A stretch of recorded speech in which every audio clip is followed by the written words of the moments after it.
पुन्हा आता प्रशिक्षण पूर्ण करून यांना 3 महिने 4 महिने पूर्ण झालेत। 4 महिन्यापासून हे प्रशिक्षित युवक पुन्हा बेरोजगार झाले। पण या बेरोजगार झालेल्या युवकाबद्दल या राज्य सरकारला थोडी सुद्धा चिंता नाही, या युवकाबद्दल थोडी सुद्धा आस्था नाही।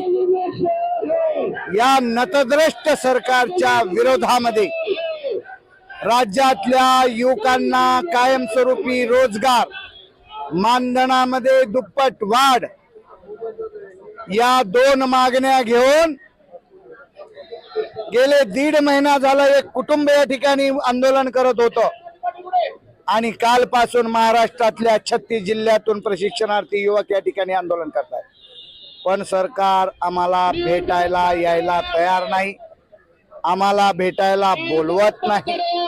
म्हणून आता आम्ही असं ठरवलं आहे, सरकार जर आम्हाला भेटत नसेल तर आम्ही सरकारला भेटायला जाणार आणि आज 6 वाजेपर्यंत या कटघऱ्यामध्ये आम्हाला ठेवलं जातं।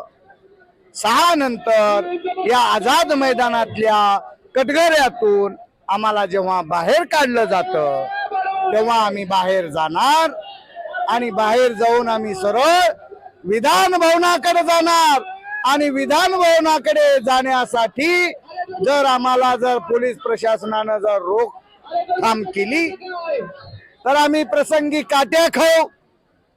काट्या सोबत जर गोळ्या जर प्रशासनानं पोलीस विभागानं घातल्या तर पहिली गोळी बालाजी पाटील चाकूरकर झेलेल आणि मग दुसरी गोळी प्रशिक्षणार्थ्याला लागेल। पण आज आम्हाला सरकार बरोबर चर्चा करायची। सरकार जर आमच्या बरोबर चर्चा करत नसेल तर आम्ही चर्चेला सरकारच्याकडे विधान भवनाकडे जाणार, हा आमचा निर्धार ठाम आहे। जर परिस्थिती हाताच्या बाहेर गेली तर याला आम्ही युवा प्रशिक्षणार्थी जबाबदार नसून याला फक्त आणि फक्त हे सरकार आणि हे प्रशासन जबाबदार राहील।